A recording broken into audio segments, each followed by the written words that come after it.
Hey everyone, welcome to another holiday chat. Hope your holiday season's going well and that Santa found you. I'm joined here with Chris, who is becoming a bit of a regular on the series. Chris, how are you today? I'm doing well, thanks. And just so you know, there's a backstory here.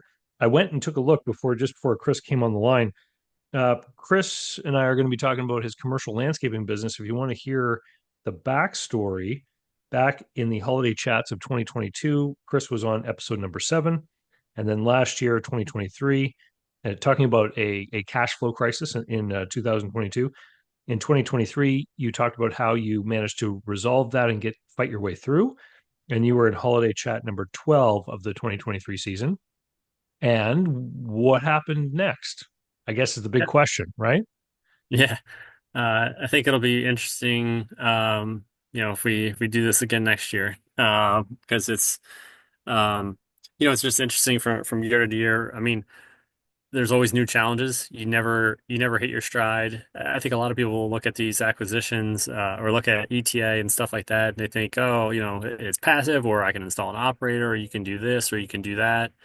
But if anyone's like even had like real estate, even one rental property, hey, you get 2 months where you're like, man, nothing happened. This is so passive. I love it. And then the next month, like you got a leak and you can't figure it out for months. And like, it's just how it goes, right? So you'd never master it. You never get it streamlined. There's always like new challenges. So the first holiday chat was super helpful because that was probably like the biggest crisis. I think out of all the crises, I think cash flow is probably the most uh terrifying. Like that's the Sure. worst one, right? That's like, hey, everything's gonna shut down now. Last year it was like challenges of labor, right? Finding drivers, trying to think about like how to grow the business, how to responsibly manage through debt. Because I think that the key theme from the first year was, hey, how do we stretch out payments? How do we like move up and collect on our AR faster? How do we get by this cash flow challenge to really get into the season? So we did that, and then we had our holiday chat last year, which is, hey, I feel good. I'm in a much better position. Um, the first year was good. And then now it was like where to go from there. And I think one of our takeaways that you wanted to see, or you thought I should prioritize was, making this year as profitable as possible and maybe concentrate on getting the business into like a better, I would say, financial strength.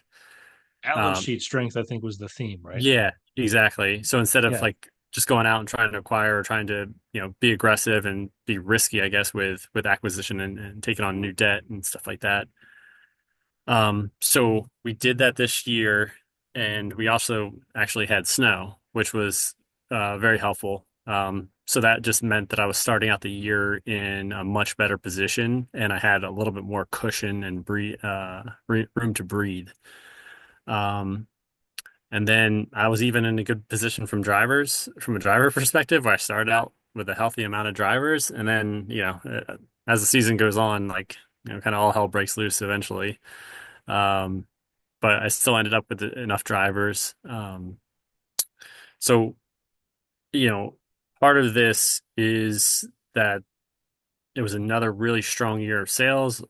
I had growth on the landscaping business, and then of course the snow, which I really don't plan on that. It's so variable. Um, so it was a strong year. Um, I think me knowing a lot more made it harder from a managerial perspective because I kept trying to like manage it harder. I'm like, Okay. oh, I think the job should like take this amount of time, or it was just more like heavy-handed knowing more. The first year it just seemed like, oh, things just worked, things just went. And this year, like knowing more, I'm like, uh, uh, I don't want it to be that way. I You want to you fix know it. I want maybe to when tweak it. things are not as efficient as they could be. Yeah, exactly. Um, so the where I find myself now is in a really good cash position and wanting to know uh what I should prioritize going forward, or how to how to best utilize that cash position. So, just some like ballpark numbers. Um, my net AR AP is 630,000. My current cash position's around 400,000. And that's all just sitting in like savings, like a money market account at like 4.5%. Yep. Um, so I kind of followed what we had talked about, just building that up, that reserve, that war chest. Um, and then I still have November to bill for. I still have December to bill for. It's like mostly like leaf cleanups and things like that. So I should have a real good chance of breaking 3 million for the first time. Um, Gotten close the last couple of years. Uh, and now it's a matter of, you know, continuing to clean up the balance sheet, but also explore like ways to grow. Because when I look at 2025, the real challenge is um, rebid of contracts. So I do have still have a heavy customer concentration. And I found out mid-year that one of my best clients hired a new director of operations, and they proposed going to the board and taking everything in-house, all landscaping services in-house. And so they were one of my most profitable and probably my third largest client, about like 14% of my business. So that's probably going to go away, except for maybe larger projects that they still have us do next year. Um, and then my number two client, which is like 12, 18%, that comes up for a rebid now. And it's, government work, which probably will just be low bid, right? So there's always a threat to lose that. And then my number one client will come up mid-year next year.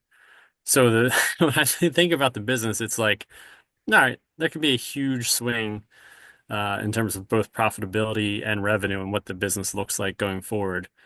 Um, One of the things I, would kick myself for is I still, since the acquisition on November 2022, I still haven't done outbound sales. I've really kind of been managing what I've have, converting everything that's coming in, and then a lot of upsells with the existing clients. So, I should have been working on that all along, but as I'm sure you've seen, people start out high level, start out working on the business, and then they just find themselves working in the business, and that's kind of what I did. Um, So, so yeah, on your org chart though, is there a position called outbound sales and is your name in the box? it would be, yeah. Okay. Okay. Uh, yep. Uh, my name's in too many of the boxes. Again, it was just, managing everything really tight and just building up the war chest, but that's at the sacrifice of like the long term like sales pipeline, I think. And, I feel that Right. now.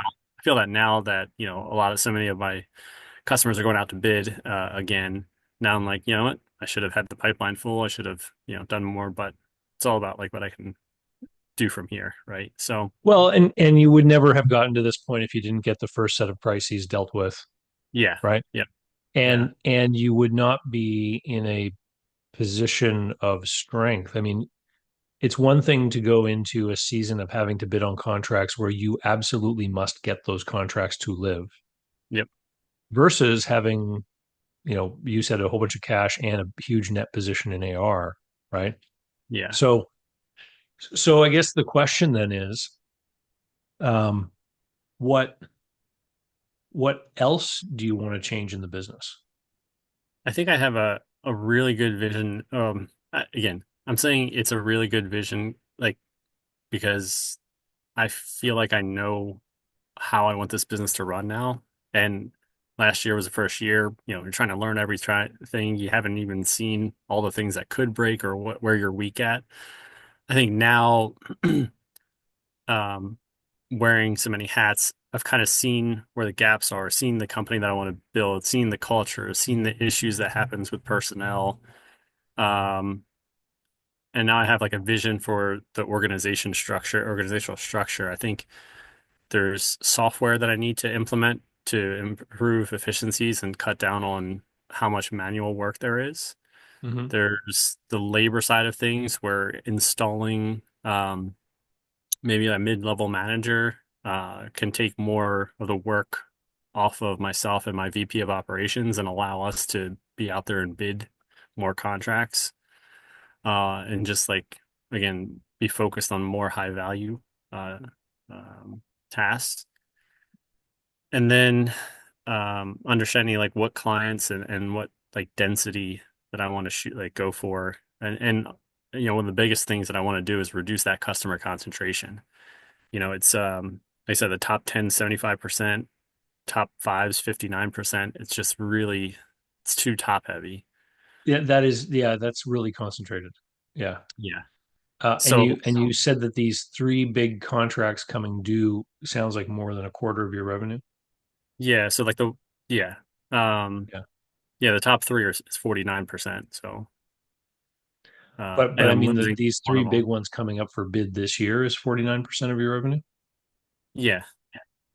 Okay. And one of them you know you're going to lose pretty Yeah, much. one of them I probably lose most of it except for like some big projects. And those projects will be they'll be profitable ones. But I don't again it's like an unknown. It'll be hard Yeah. to plan for that. Yeah. But for Okay. sure for sure I have no shot at that. That's definitely going in-house. They already spent the capital. So to buy the equipment themselves. Um, Okay. so it's really my Well, number one, my number two that are up for rebid. so it sounds to me like you know you need to develop a sales capability, Hmm. and building a sales capability means that you have to spend less time doing other things, or there needs to be another person who's doing that function, Yeah. right? So you it sounds like you need more help in the leadership of the company. Yeah, exactly. I need to, again, I need to backfill and hire admin support, um, and then like a field manager. So that way the messaging is communicated correctly, between like our leadership and the field. That way, like the work is being done more efficiently out there in the field. Because I think I'm going to have to like increase efficiency in order to drive profitability next year. Whereas this year I just had like such good, relationships with the clients, good projects to work on, and trust. And I think next year is going to be I'm gonna have to drive efficiency. And so I think having more layers in there to support um, will, again, help drive that, help facilitate that, but then allow me to just concentrate on growing the business and getting out of the day to day. There's, I don't know, probably 90% of what I do right now is probably stuff I shouldn't be doing. Um, Yeah. should have support.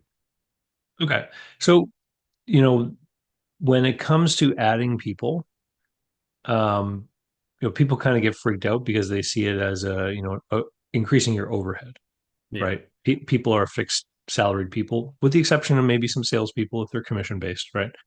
But for the most part, people are part of your overhead. Um, when you are in a position like you are, where you have these cash reserves available to you, Hmm. you can almost look at it like an investment, almost how you might consider the investment in a piece of capital equipment. A new truck might cost, tens of thousands of dollars, but we are going to become more efficient or be able to serve more people. And this is the ROI. Yeah. What you have to look at is you have to look at the long term value of your time. So you're talking about unloading some of the things that you're doing that are probably lower value than you should be addressing. Hmm. And some of the things that you are doing, you're not doing well, Yeah. right? Yeah. So if you give, 40 or 50% of the stuff you're working on to another person who can then put full time into it, even if they're not as efficient as you are in the things that you're doing, they will get more of that stuff done and probably be able to take those different tasks to a higher level. And if that person is I don't know, a $50,000 person, then the way you can look at it is you're going to take part of that cash and you're going to invest 50 grand in making this improvement in the organizational structure of your business. Hmm. Now, Yeah. long term, that person is going to be able to help this business do more work, right? Yep. But you know, I would say the fact that you've been able to be so profitable is probably because, normally these people should probably have been part of your team anyway, Yeah, exactly. right? So, but have you been like, in that stereotypical entrepreneur way, have you been working like 80-hour weeks? No, it's funny. That's why my camera's not on because I still have my finance day job. Um, Oh, holy and cow. Okay. yeah, so I've just been able to manage both. Like I said, at 5 o'clock, I have like a 1 year old baby girl now. So, um, yeah, I'm, I probably get out here to the office at 8 or 9 o'clock. I'm always home by 5 to be there for her. And I might sign it on after she goes to bed for like an hour or two. But the cumulative between both of those, I might be in the 50 to 60 hour range. So it's something that's been like, very manageable. Um, Okay, I didn't realize you had a full-time job. Um, and so this is another reason why the money is piled up in the business. You haven't been drawing a salary up, I'm guessing. no, I haven't. Yeah. Okay. So does it make sense for you But to at the be end of doing this, this? at the end of this year, I'm going to December, I'm going to pull out a salary this year. Um, but yeah, the first year that we talked, yeah, I didn't take a salary the first year. Um, Okay. this year I'll Does take a salary. keeping the job make sense? Uh, Again, truthfully, it's probably 10 to 15 hours of work a week. Um, it's corporate controlling, so I've got it pretty streamlined at this Yeah. point. The first 2 weeks of the month might be a little bit busier, but uh, and then budgeting season. But outside of that, it's quite manageable. Okay. Um, and I'm still able to be fully remote. Uh, and I think the big thing is that it's allowed my wife to be able to like go part time, just work 3 days a week and be with the baby. And I guess like the big thing is that corporate job, it's like a 9% 401k match. It's, they contribute to an HSA, Hmm. uh, a super flexible work life policy, and then, our health insurance is through that, and they have a pretty good plan. So I think that's the big thing. But I mean that's the question I wonder too, right? Are you sitting here holding on to this so tight, and if you just gave all of your focus and attention into like your one thing, which is like the business, like how big could you grow it? How fast could you grow it, right? Um, Essentially take the handcuffs off, right? Uh, Well, yeah. I know that if you had a full-time effort into this, then obviously more stuff would be getting done. yeah. There's a couple of ways to do it. I mean, you can do it with other people. Um, but then it begs the question, you know, a lot of people get into entrepreneurship because they're looking for, freedom, self-determination, etc. It sounds like you already enjoy a great deal of that with the job, and so this is why you're able to hang on to it. Yeah, Like exactly. if you were It's expected to be in an office for 40 hours every week, you would probably not be doing it. Oh, definitely not. No. And I mean they just had like an annual meeting the other day, and they're like, "Oh, our hybrid work, attendance is only 41%, so we need to make sure that people get back to the office more." And I'm like, "All right, here we go." Nope. So we'll see. Well, But have you ever but thought for sure, I wouldn't be able to continue in that regard. right? But the company right now, before you lose this major client and perhaps before the loss of these other clients, it could afford to pay you. right? Oh yeah. Yeah. So so let's talk about the sales pipeline. Mhm. Um, if you are,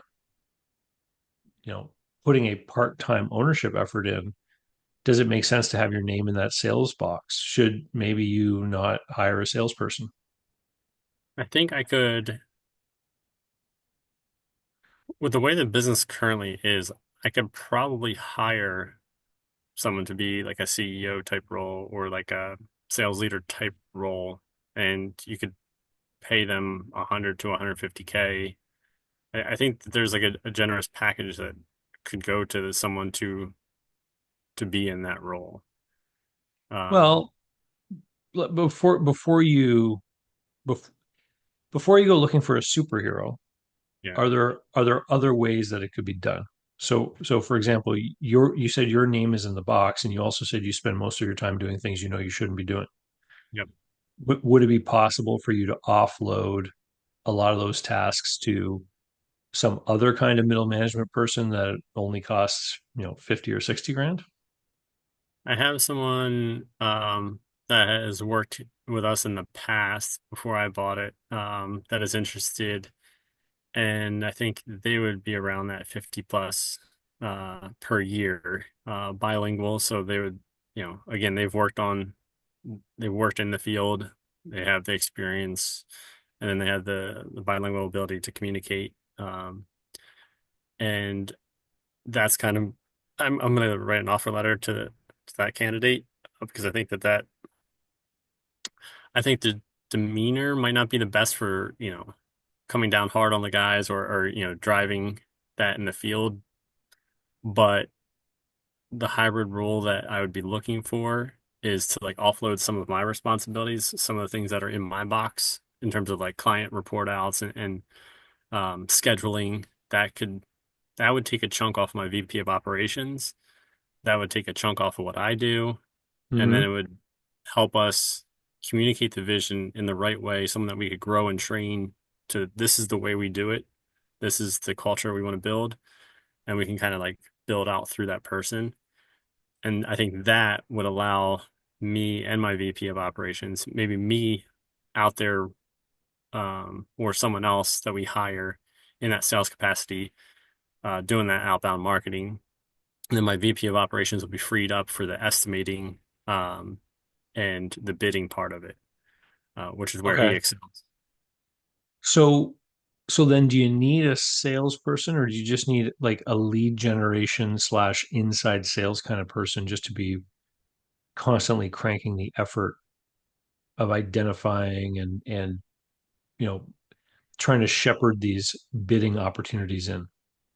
I think, I think you're right. I think it could be some type of inside salesperson. Yeah. Just opening doors or constantly out there, constantly looking, constantly talking. Um, because property management companies, HOAs, government, but government is, they're just listing on government websites anyway. So it's really a matter of like checking the websites. That's not the biggest issue. Um, but I think where it would require someone's like outreach is HOAs, property management companies, industrial sites, maybe construction firms too. So we get pulled in on like Yeah. construction, new builds, greenfield projects and stuff like that, where we would get pulled in. So I think there's an element of it that is, hey, I need you to be out there in the community, out there talking to people, out there building relationships and networking.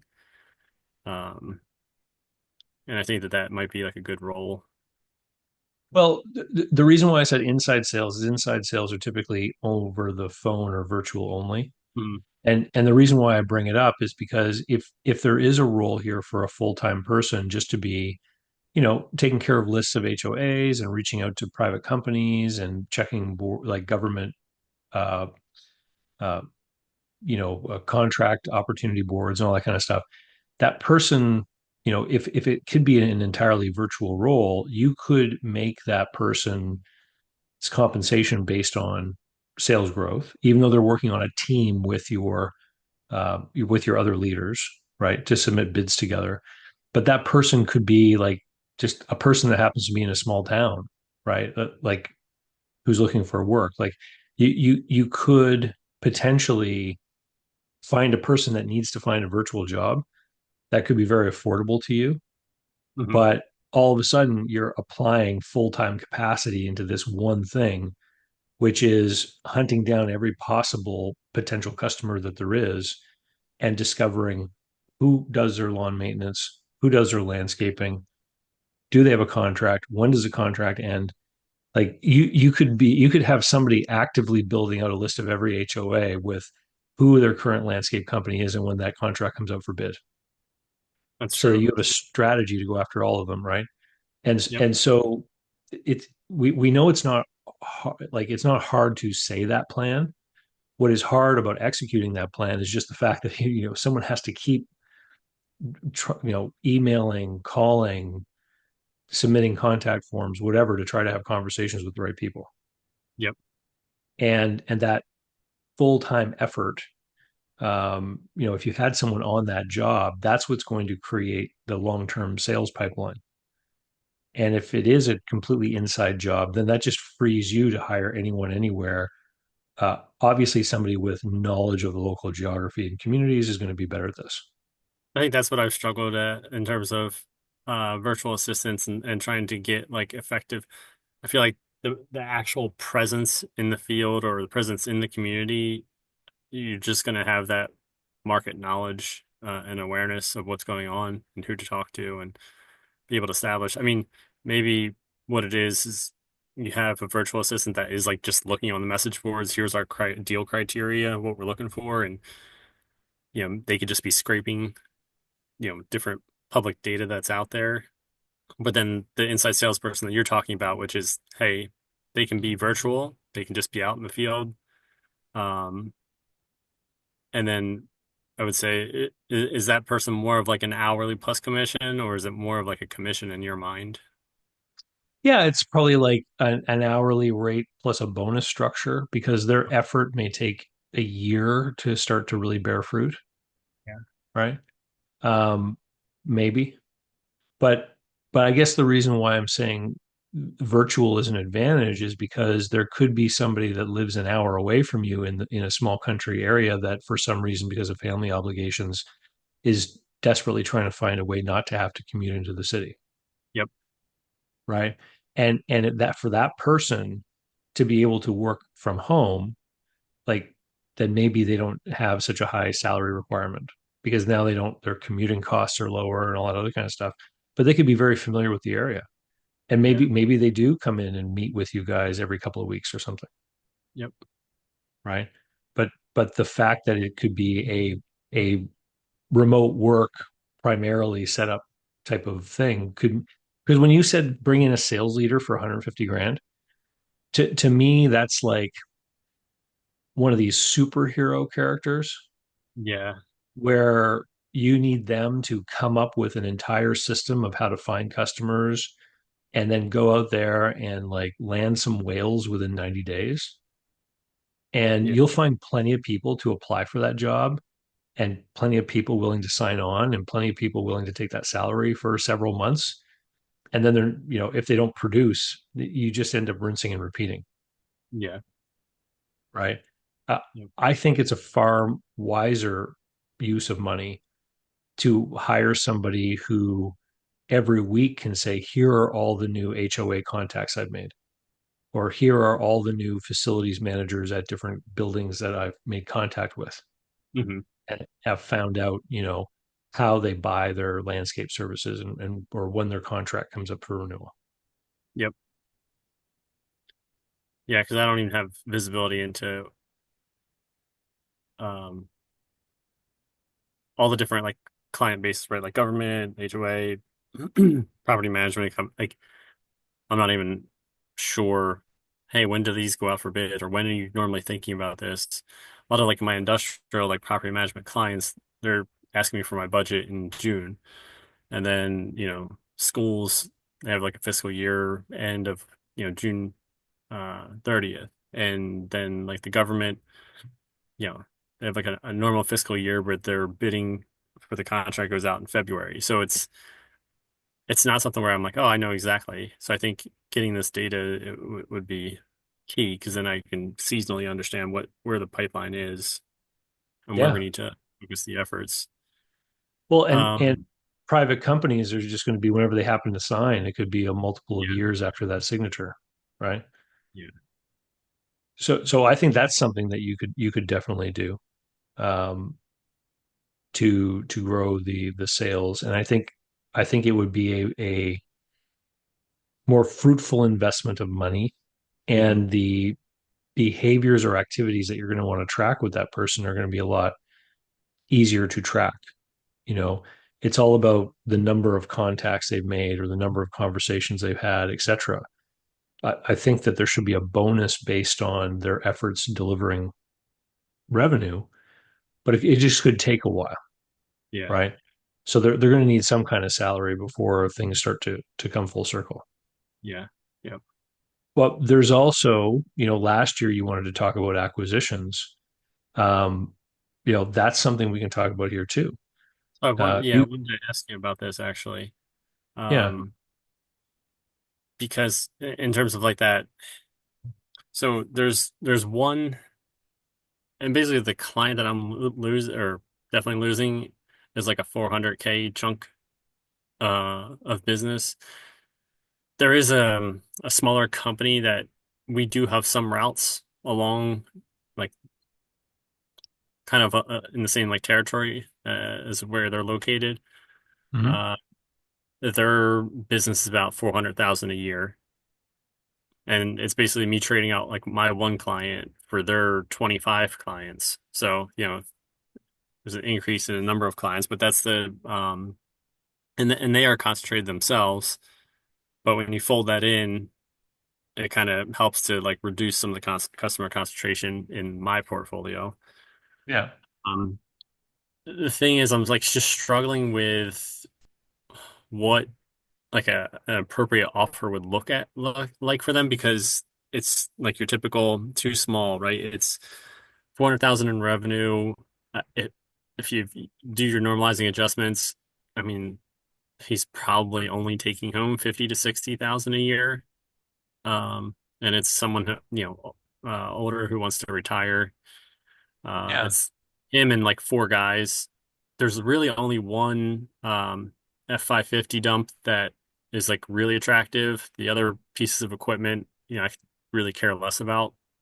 So, and I think he was open to some arrangement of either staying on to like help with sales or he's willing to stay on in some capacity. I think if I could get to something that, hey, you no longer have to do all the paperwork, you no longer have to do all the things that you hate, and you no longer have any risk. But if I pay you a percentage of the clients or, percentage of the revenue that you currently have, every year you re-up them, and so you're getting some like residual there. I pay you fair value for the equipment. Um, and then I'll pay you a lease to like continue to operate out of your space because he owns that building. Do you Um, need that? Do you need that space for anything? I think it puts us closer to some markets, but um, like from like a route planning or optimization, like maybe, but I don't think I need it. The only question would be like, does his employees would they come up here? Well, I don't even know if they're any good, but like that was like my only consideration is that would those employees drive a half hour to my current location for work?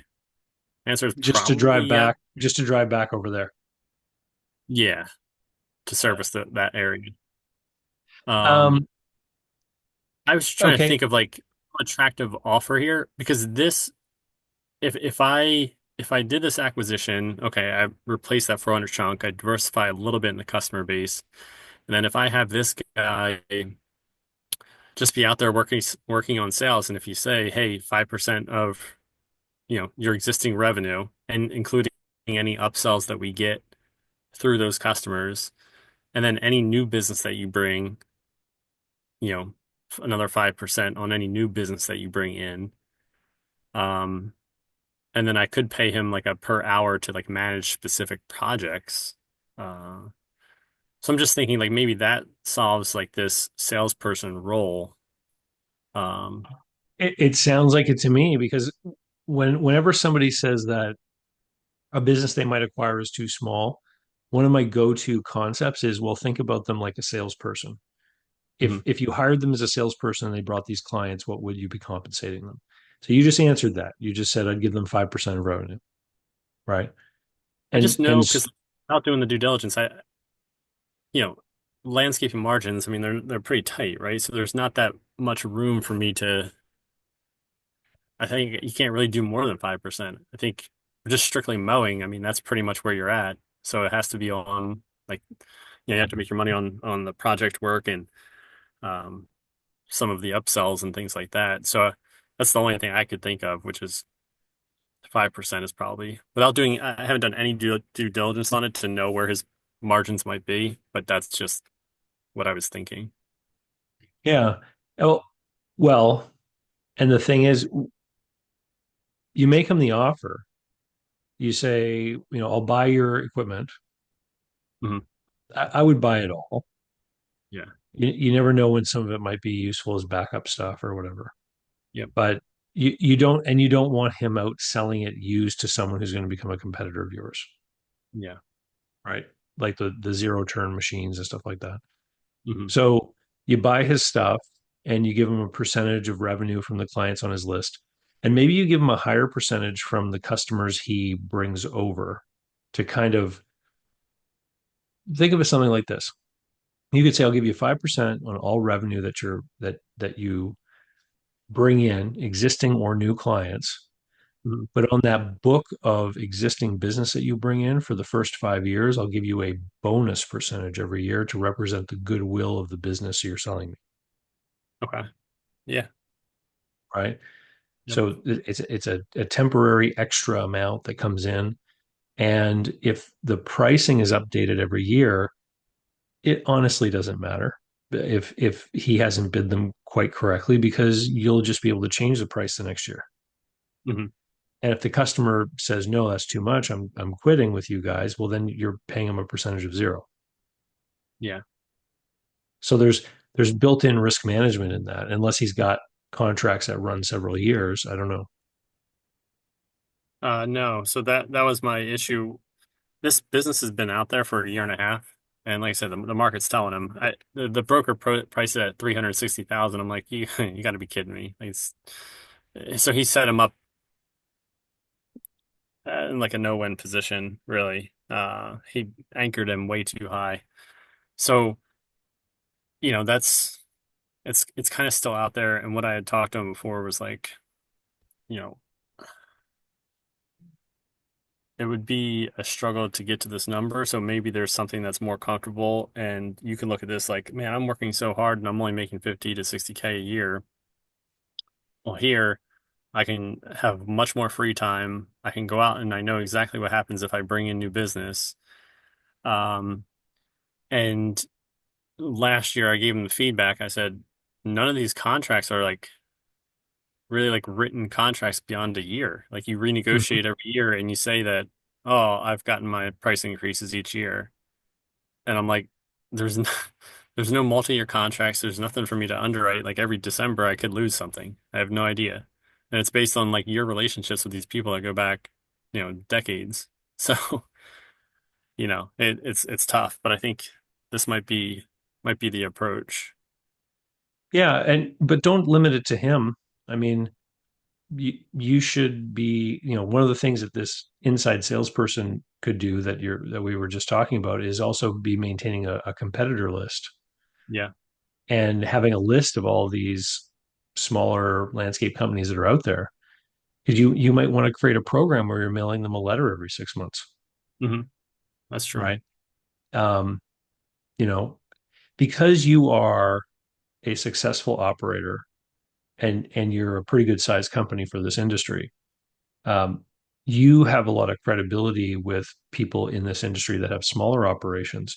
It's much easier for you to make an offer with some kind of small down payment and then a earn out or seller note or something over time than it Hmm. is for someone who's new to the industry, who doesn't have any experience.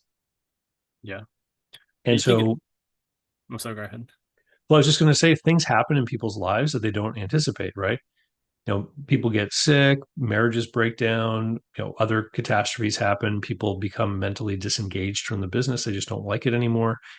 And if they know they can always go to you and you're willing to do a deal, uh, there are people who are just going to make a decision that says, I have to get out. And the timeliness is going to be more important, maybe, than the price.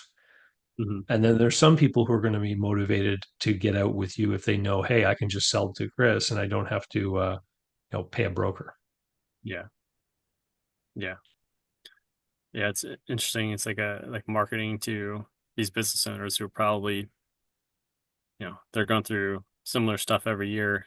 And, you could just catch them on that day where it's like, I've had enough. And then you're able to acquire like a chunk. I just think like in terms of going out bidding a lot of contracts, how quickly you can build something up versus how quickly you could acquire something in like one of these types of arrangements where you're adding 400,000 chunk, 400,000 chunk. It may, and even if you had some churn, you're still adding those chunks quicker, especially with the deal structure like this, as opposed to like, no, I got to buy the whole company, go through like an Yeah. S or something like that where you're taking on a lot of debt, a lot of risk. You just said something there. You said marketing to competitors. And I think that's worth a little bit of a double tap. So, um, if you sign a big contract, like you Mhm. said, there's government contracts, and that's public, right? Who wins the contract? Yeah, you can do like a right to know, and you can find out what all the bids were, like all the bids, all the companies that bid, and what the winning bid went for. Yeah.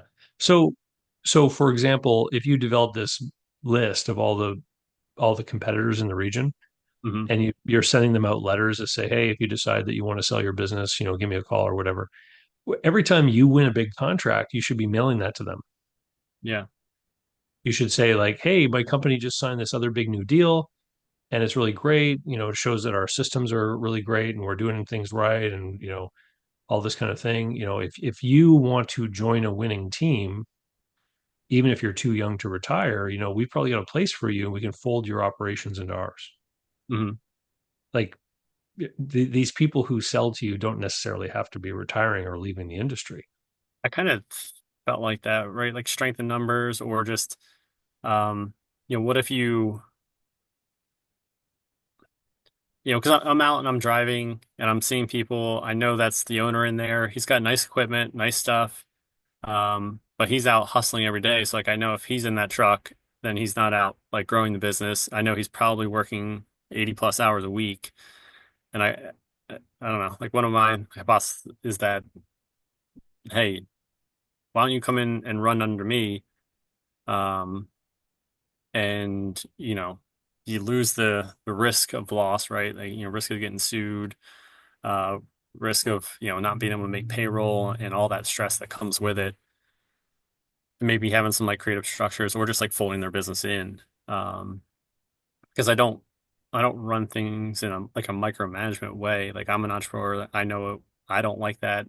So I feel like they could still have that type of feeling, right? Um, Well, they don't even need to have their own branding or anything like that. They just, yeah, if they're in charge, if they become a foreman in charge of a book of business and you create some kind of bonus structure based around their performance, around their efficiency, yeah, then they get the upsides of being a business owner, but they don't have the risks, exactly. right? And Yeah, and so, there are undoubtedly people out there who, it's like Michael Gerber in the E-Myth book says, there are these uh, technicians who start a business in a fit of entrepreneurial rage or excitement. But then yeah, once they get into it, they realize, hey, this is not really what I thought it was going to be. yep. Right. And so offering a way out for some of those people in a way that they can trust, right? Because if I showed up on their doorstep and I've got no experience running a landscaping business and I said, hey, let me buy your truck and I'll pay you a percentage over the next few years, the first thing they think is that I don't know how to run the business and they're never going to get any money. Yeah. Right. But that, like I said, that's an offer you can make and you've Yep. got the credibility to back it up. Right. Yeah. And so those kinds of strategies, like a constant drip marketing campaign of sending them messages in some way, Mhm. um, that's something again that you put into place, and then it becomes part of the long-term pipeline of your operation. Because there's going to be people who receive your messaging over several years, and then all of a sudden something will happen in their life, and they decide they want out. And so Yep. the earlier you can get the program in place, the the sooner it has an opportunity to work for you. Yeah. It's a very, it's like a long-term pipeline there. And would you approach it more from like a, like utilizing the credibility of the company, as opposed to like more of like a private buyer type of reach out? Yeah, I mean, you don't. The fact that you are in this business is a strength, Okay. right? Yeah. So it's The not just trying to like, oh, I have a, or I know a buyer, or I know someone who would be interested in buying your business. It's, no, hey, look, I'm looking to grow. I'm a 26-year-old company, uh, and we're looking to expand. And like coming from that approach, like utilizing the credibility of yeah, the company. like pest control has a lot of one man shows. You know, Yeah. one guy in a truck Mhm. develops a route and goes around sort of doing like pest control stuff, putting out Mhm. traps and things. And those guys constantly get letters from the big national companies, Okay. and they've got a whole program where they'll if they buy that business from the guy, they'll want him to run it in their uniform for a while, Okay. and then then they hire someone to take his place Hmm. after the customers have been receiving invoices with their company name on it for a while. Like they've got a whole plan worked out of how they transfer the goodwill from that person who a lot of people would know personally, and they switch it over to the corporate entity. Okay. Yeah, that makes sense. Yeah, they're folding in that route. Yeah. But I think you've got to get something going because right now it sounds like you've just been coasting on the goodwill of the business you've acquired, the client base that you got. Yeah, great way of putting it. Yeah, it's definitely. I've well, I have been in working like in the business. Like I still have almost been operating as like a passive, more passive type owner. Um, and like I said, like coasting on that goodwill. And just like I said, the fact that I was able to retain like the most important piece of the business, who was like the 30% owner. He's been so key in driving the revenue. His knowledge and experience. I mean, every client like trusts him implicitly. Um, that yeah, I should have been working on building these like parallel pipelines. Um, but at least like knowing it now, I can execute on that. Well, and now you have the resources to do it, Yeah. right? Because you don't have to be afraid of hiring someone. This inside salesperson, maybe it's like a $40,000 job if you hire someone there in the region, Hmm. um, right? Like that's a tiny percentage of the cash reserves you've built up, Hmm. right? Yeah. And adding another person to the leadership team who can take pressure off you and your operations guy, I think it's probably overdue. Yeah. Yep. Yeah, for sure. And it's extremely necessary if I were to add like just another chunk of business, just in general. If I added like another two or three clients, it would be extremely necessary. You'd probably have things that break that point. Um, Yeah. What is the smallest kind of customer that you have? uh, like townships, boroughs, um, basically, that's not true. We do have like a couple of small ones that are like a ski shop, um, that might be 7,000 annually. There's maybe like only a handful of companies that are in that range where they're under 20,000 annually. So those are typically the smallest ones. And for those kinds of businesses, do you think you're competing with other landscapers, or do you think you're competing with them having someone in on staff that does it? Competing with other landscapers because like especially something small like that, any guy who has a truck and just thinks, well, I already own a truck and I'll just buy, this and I'll just buy that and I'll just do it for $100, $100 per service. Um, you're probably competing with that. I think it's not to me, the government, school, those are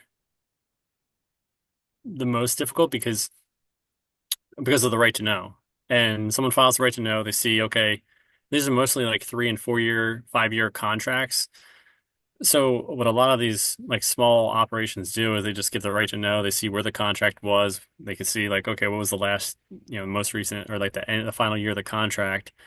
And then they just like come in underneath of that and they know they win. Now to some extent, like, the state or like the government will be like, hey, do you actually have the ability to perform? Let's inspect your equipment. But that is also like after they award the contract. So like, you know, there's a lot of like undercutting that happens with that clientele. And you just wonder if other people know how to like, if other people know their numbers and know how to run their business. Because I know a lot of people will be like, they look at the 4 year contract that's coming up right now that was bid out in end of 2019. It's pre-pandemic, pre 17% cumulative inflation, like a whole, just like a different world. Do they come in and be like, oh, well, here's the last year of the contract, and I just like undercut that, right? And like I know exactly what I need to do to hit like a specific margin because I've been doing it for 4 years. So I think that's the tricky part, the stuff where it's more of like a commercial procurement, a commercial buyer. You might compete with other companies, but there's less of like a formal bid. I feel like there's a little bit more relationship in aspect to it, Yeah, and there's a better ability to like kind of justify and drive price. yeah. I guess I asked you about the small clients because I was trying to think about what type of client might be a quick win that is not tied up in a contract. Hmm. But it sounds like you need clients of a certain size, and in that echelon, you're not competing against the guy with the pickup truck with these bigger accounts. Yeah, I think on some of these larger deals, like you have to put performance bonds and things like that. Yeah. So it does become, you have to be able to put that up, and you have to have some size to you. So, So so, so would, for example, if you bought another outfit, uh, if they are doing public contracts too, a lot of these public contracts are tied to the entity and the EIN number and stuff. Would you have to do it as a share acquisition? that's what I had to do with mine. I didn't want to, but because it was all like most of the business was contractual, I Yeah. had to do a share purchase. So that means the easiest path for you to get wins and to get more sales is acquisition. Yeah. Yeah. And just like that, like I said, like buying the chunks versus like trying to build out a pipeline to stack $10,000 clients, and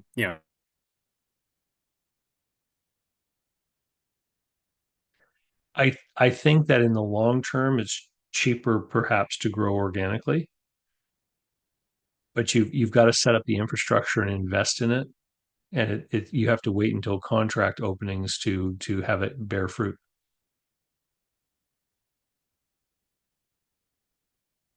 Are you there? Did I lose you?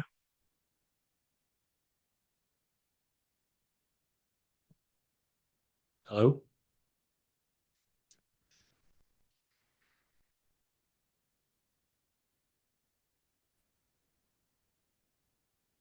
I think I lost you for a second. Oh, yeah, your audio cut out there. Oh, sorry. Um, there's a heavy rainstorm here. There could have been a problem on this end.